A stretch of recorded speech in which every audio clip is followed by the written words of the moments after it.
सुप्रभात दोस्तों। ग्रीष्मावकाश की सूचना आई ही थी कि अचानक से मेरे मन में एक ख्याल आया।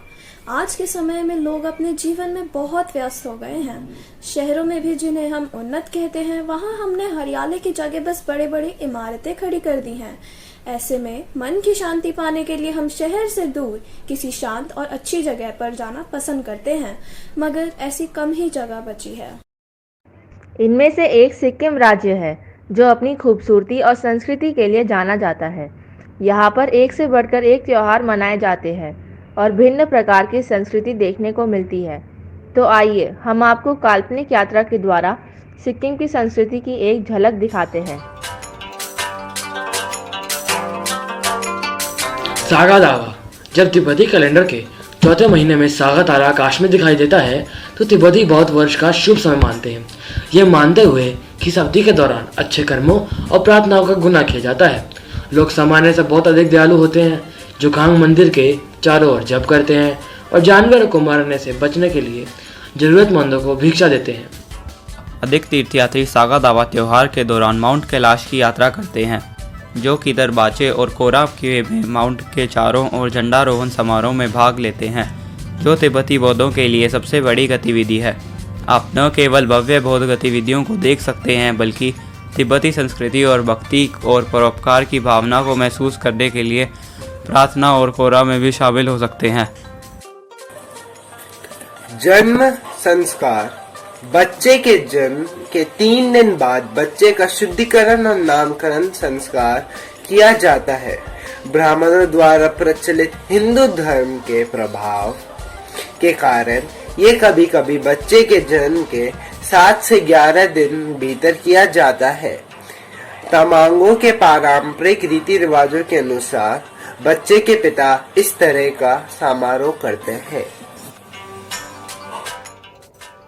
यह अब तमांग लामा द्वारा या यहाँ तक कि ब्राह्मण पुजारी द्वारा किया जाता है। इस तरह के समारोह के लिए लामा द्वारा इस्तेमाल किए गए ग्रंथों को चोई कहा जाता है। छठे दिन माँ और बच्चे को साफ पानी से एक साफ कमरे में रख दिया जाता है।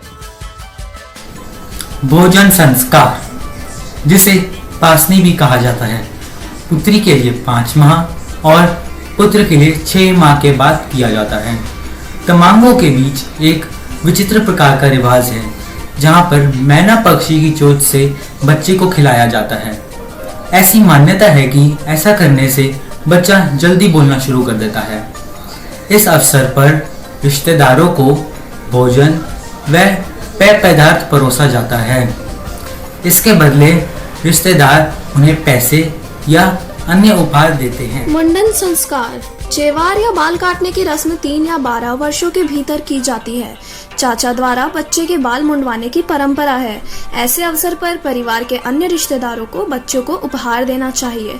तमांगों के बीच एक अजीबोगरीब पारंपरिक रिवाज भी है कि जब वह 84 वर्ष की आयु में उपस्थित होता है तो बूढ़े व्यक्ति की पासनी कराता है। बुमचू महोत्सव। बुमचू त्योहार मूल रूप से बौद्ध त्योहार है, जो तिब्बती चंद्र कैलेंडर के पहले महीने के 14वें और 15वें दिन में मनाया जाता है। उत्सव के दूसरे दिन समापन समारोह आयोजित किया जाता है। बर्तन को पास की पवित्र नदियों के पानी से भर दिया जाता है और फिर बंद करके रख दिया जाता है और प्रार्थनाएं की जाती हैं, जिसके बाद बर्तन को अगले साल तक बंद रखा जाता है और फिर अगले साल बुमचू त्योहार पे इसे खोला जाता है। लूसेंग।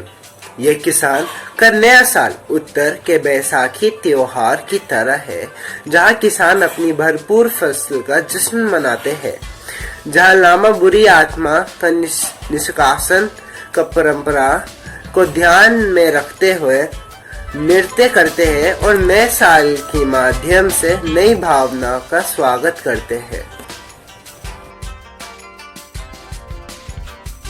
पहांग लहापसो।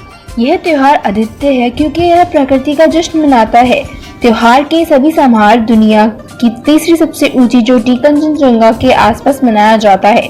चोटी का जश्न मनाने के अलावा यह त्योहार भूटिया और लेप्चाओं द्वारा हस्ताक्षरित संधि का भी सम्मान करता है, जहां इस अवसर को देखने के लिए सभी साधनीय देवताओं का स्वागत किया जाता है। यह त्योहार 15वें दिन के आसपास मनाया जाता है, जो उनके कैलेंडर के अनुसार 7वें महीने में आता है। मानक कैलेंडर के अनुसार अगस्त के अंत में यह त्योहार उस देवता का चित्रण है जो लामा द्वारा संरक्षक है, जो कि अद्भुत वेश धारण करते हैं और नृत्य करते हैं। तो यह थे सिक्किम के कुछ भिन्न भिन्न प्रकार के त्योहार और उनकी संस्कृति। संस्कृति से याद आया, ऐसे कुछ रीति रिवाज हैं जिनमें पुरुषों को ज़्यादा महत्व दिया जाता है और स्त्रियों को कम। हम 21वीं सदी की युवा पीढ़ी हैं, हमें अपनी सोच को बदलना चाहिए।